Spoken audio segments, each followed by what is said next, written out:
Hello નમસ્કાર। આજે આપણે મેથીની ટિક્કી બનાવવાના છીએ।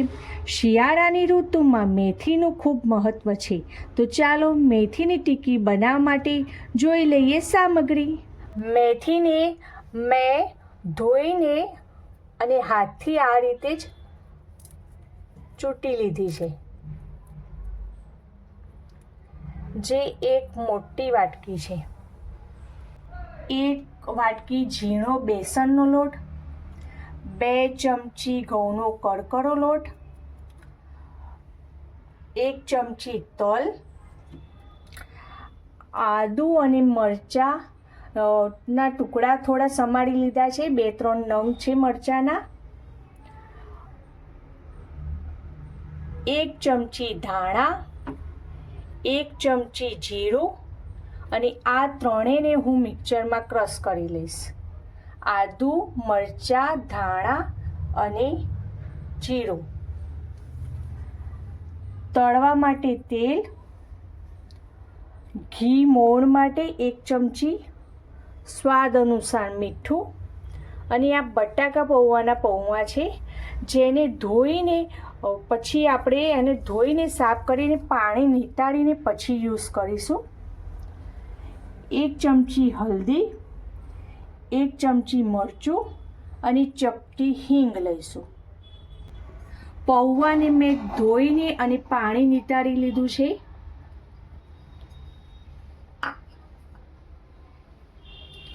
જેમાં મેથી એડ કરું છું, એને બી મેં ધોઈને સાફ કરી લીધી છે।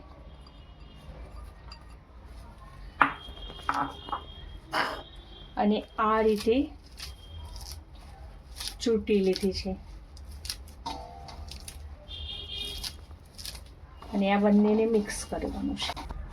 આ રીતે મિક્સ કરી લઉં છું બંને વસ્તુને, મેથી અને પૌવાને। ક્રશ કરેલા આદુ, મરચાં, ધાણા અને જીરું,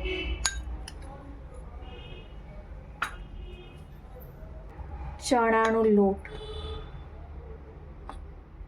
ઘઉંનો કડકરો લોટ, તલ,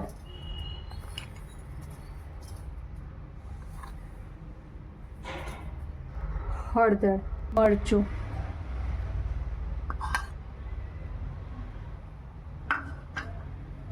હિંગ,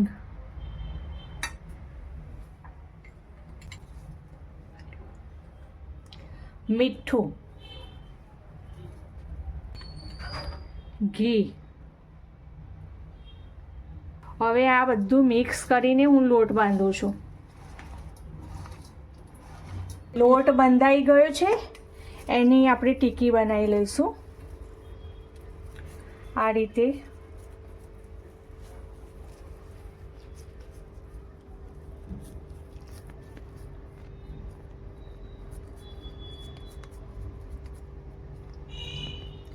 આવી રીતે શેપ આપીને ટિક્કી બનાવી લઈશું બધા જ।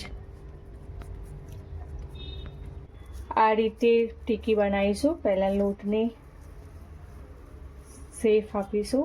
બધી ટિક્કી વળાઈ ગઈ છે, હવે એને તળી લઈશું, તેલમાં તળી લઈશું।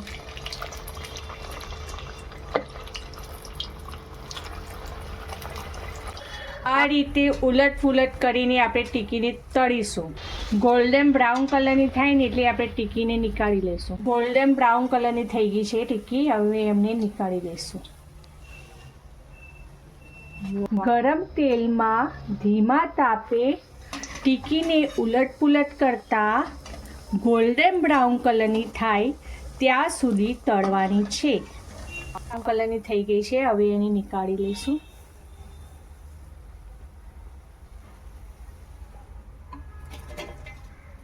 તૈયાર છે મેથીની ટિક્કી, આપણે સર્વ કરીશું। બહુ જ ફાઇન બની છે,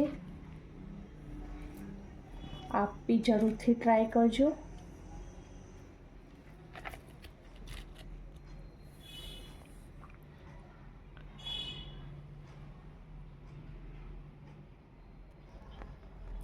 થેન્ક યુ ફોર વોચિંગ।